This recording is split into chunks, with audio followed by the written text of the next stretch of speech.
जमी, सबसे पहले आपको बधाई इतनी बड़ी पारी खेलने के लिए।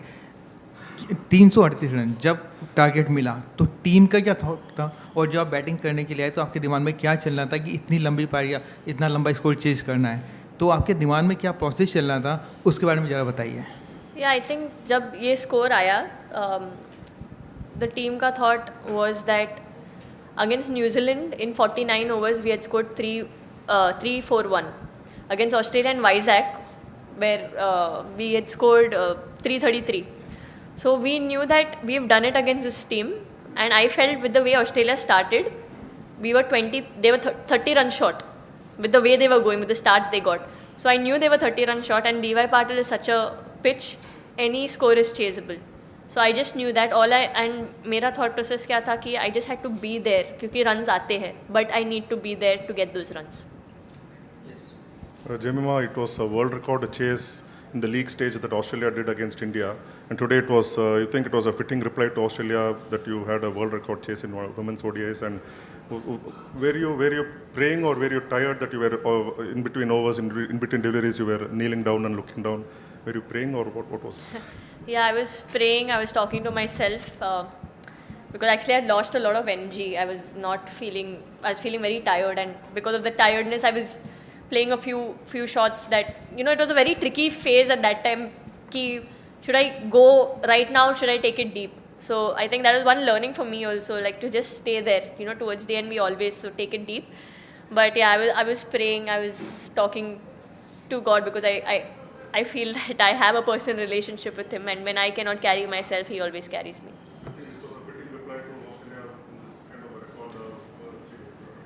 I honestly feel whichever team would have come in the semi-finals, it would have been the same reply from our team, because we don't want to play the team, we want to play the moment and win that moment. We want to play the match and win the match, and whichever team would come, I think our reply would be the same. We would play with the same passion, same aggression. We would play to win this match for India. Hi, Jimmy. So first of all, it was very, very tough out there, like the conditions. I think the humidity was really high. And during a chase, we've seen India, lose a lot of wickets towards the end and not keep up with the pressure, like against England we saw. And so can you just talk about how you just kept your nerves, and what was the communication like in the middle, and especially to play through that heat? And, I think against Australia specifically, can you just tell us? I think the first thing I'd answer is that I have been a part of chases. I think against Australia, almost 3 chases where we were going well, we got it to run a ball and we lost from there. And I think those moments taught me a lot, and I just wanted to be there to finish it off. Even the previous day we had a group discussion. We were just saying what all we could do better in this World Cup, and all I said was that I want to be there till the end and finish the game. Whether we are batting first, I know if I'm there, I can make a partnership and, get those 20-30 runs extra because I run well, pick gaps, unusual gaps. And the second thing was, if we are chasing, then I want to make sure I want to take the team through. And this just feels like a dream, actually. It just felt like everything was such a setup, because the last month wasn't the easiest, but it just felt like a setup for this moment. So yeah. Jimmy, everyone dreams to win big matches for their country. It was a World Cup semi-final against 7 times champion Australia, and your knock was, the defining moment for India. How do you rate this innings? And you were also riding on luck, so how do you feel about, encashing those chances? I mean, how do I rate this innings? Actually, I've not let it sink in. All I would say was I didn't play for my 100. I didn't play to prove a point at number 3. I didn't play for my 50. I just played to make sure India win. At that board, I wanted to see India win at the end. And that was my only motivation. And I think when you have that thought process, I think God also favors you. You do it for the team. You don't do it for yourself. And I think I've always played my cricket that way. And I'm at short for words, actually. Hi, Jemmy. Well played today. Thank you. You said yourself you have been against Australia in chases like this, where coincidentally every time a Harman wicket falls, India tend to lose out at the death. pretty similar to what happened today as well. And just want to know, in that moment, what was that internal dialogue Yeah. like between you and yourself? What was that internal dialogue like? Yeah, actually, when you said that, I remember at that point I also felt that way because, and I was telling Haridhi that we both have to finish it. We can't leave it for the end just because we are set and we know we can take it through. And when that happened, but actually, it wasn't a blessing, but it's like a blessing in disguise for me because I was kind of losing my focus because of my tiredness. But when Haridhi got out, I think that added more responsibility to me that, okay, I need to be here. Okay, she's out, I'll score for her. And I think that again got me in the right zone. Then I started just, sensibly playing. So, yeah.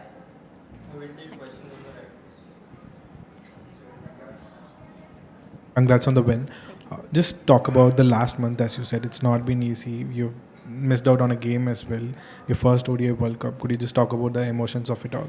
Yeah, I'll be very vulnerable here because I know if someone is watching this might be going through the same thing, and that's my whole purpose of saying it because nobody likes to talk about their weakness. I was going through a lot of anxiety at the starting of the tournament, and it was a lot, before few games also, I used to call my mom and cry the entire time, just let it all out. Because when you're going through anxiety, you just feel numb. You don't know what to do. You're trying to be yourself. And also, in this time, my mom, my dad, they supported me a lot. And also, there was Arundhati, who I think almost every day I've cried in front, almost every day I've cried in front of her. Later I was joking, I said, you don't come in front of me, I'll start crying. But she checked on me every single day. And there was Priti who helped me. She also knew what I was going through. Few of the net sessions, she was just standing there. Even yesterday she came, she just stood there just because, didn't say much, but she just knows that her presence is important for me. There's been Radha, who's, always been there taking care of me. Like I'm so blessed to have friends I can call family, that I didn't have to go through it alone, and it's okay to ask for help. And that's what happened. And my mom also, she's as emotional as I am, but she went through a lot, my family went through a lot, but everyone stood by me and believed in me when I didn't, when I couldn't. And the other thing, then what happened, it started with the anxiety thing. Then I was dropped from the team. That really hit me. And when you're dropped, you have a lot of doubts because I always want to contribute to the team.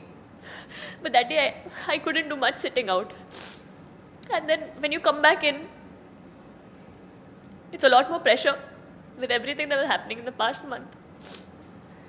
But sometimes all you need to do is just hang in there and things fall into place. So I think, yeah. So I'm very grateful for the people who believed in me when I couldn't and were there for me and understood me. Because I couldn't do this on my own. I'm grateful to Jesus because just His presence and reading the Bible just has encouraged me in my tough times. And the Bible says that weeping endures for a night, but joy comes in the morning. And today joy came, but I'm still weeping. We will take just last two questions. Yeah, Jimmy, is this your greatest cricketing moment ever? And how special is this, considering that you missed out on the 22 World Cup? And was that the point where you resolved that you're going to come back with a bang, because we've seen your career go up and up from there? To be honest, when I was dropped, obviously when I came into this World Cup, being dropped the last World Cup, I wanted to come out there and not prove a point, but just do things that my team wins. I kept reminding myself that because it's very easy to get into that mindset, and that mindset never has helped me. But I think today, not just today, but from the last few games, all I thought about was, because I started off, I didn't start off well, things just kept getting worse and worse. First I was dropped off the previous World Cup. Then I'm going in, got out on 0 in the first match. Went in next match, got a great start, couldn't convert it. Again getting out on 0, then getting a 30, then being dropped. So just when I felt, okay, now it's going to happen, things just got worse and worse. So this knock is very special for me because of everything I went through. And just to come out here, do it in front of my family, do it in front of my team, do it for the team, do it in front of my people, Navi Mumbai, for the crowd. I think it would be so far my best knock. I'm saving one more for the finals.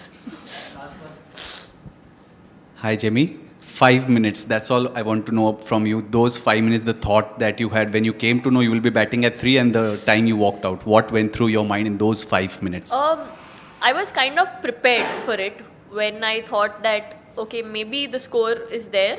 They might send me.